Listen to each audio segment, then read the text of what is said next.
From the previous explanation, we understood that for every point on a unit circle, its y coordinate can be given by sine of theta, where theta is angle between radius at that point and positive x-axis.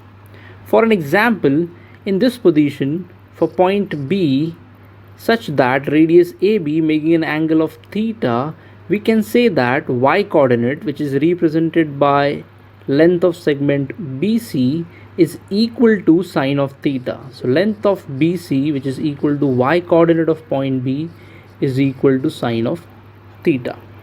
Now let's try to understand what happens to the x coordinate of point B, which is represented by length of AC, when point B starts moving along the circle in anti-clockwise direction. Now to understand this, I have shown various positions of point B as it moves along the unit circle in anti-clockwise direction.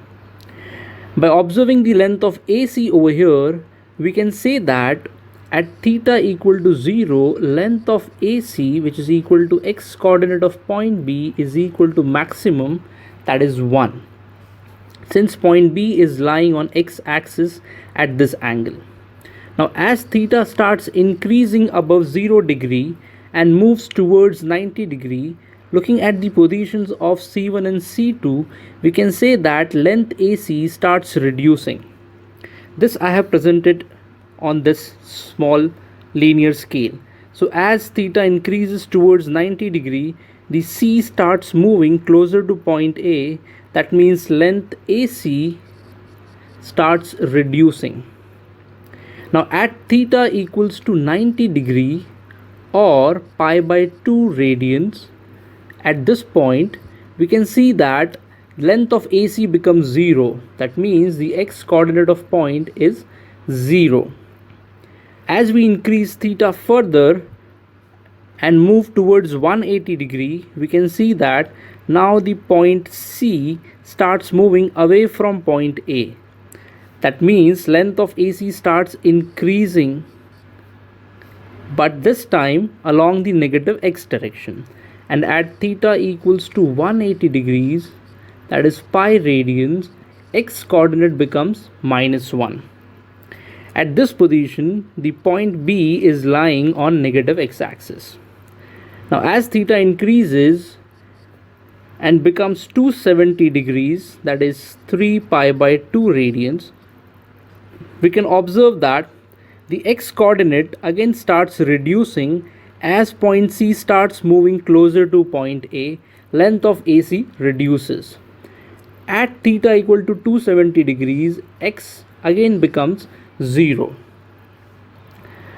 Now if we increase theta further from 270 towards 360 degrees, the point C again starts moving away from point A.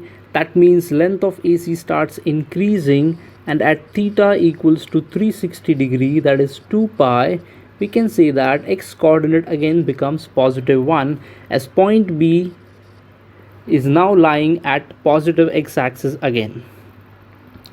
If we increase theta further above 360 degrees, it can be easily concluded that the whole cycle explained right now will repeat again. And at theta equals to multiple of 2 pi, let's say 720 degrees, that means 4 pi, x will become 1 again. Let's try to understand variation of x coordinate by plotting this with respect to angle theta as point B moves along the circle in anti-clockwise direction. Again, we'll be using a graphical calculator. So let's plot it. In this particular animation, we are trying to see how the x coordinate of point B, which is nothing but length AC, varies with angle theta as point B moves around the circle. So I'm going to change theta from 0 to 360 degree with the help of this slider and plotting the length AC with the help of segment EF over here. So let's play the animation and figure out how this x coordinate varies with angle theta. Now again, theta is in radians. Now you can see as point B moves along the circle in anti-clockwise direction, the x coordinate of point B follows a cosine function. In other words, we can say that For every point on a unit circle, its x-coordinate can be represented as cos of theta, where theta is the angle between radius at that point and positive x-axis.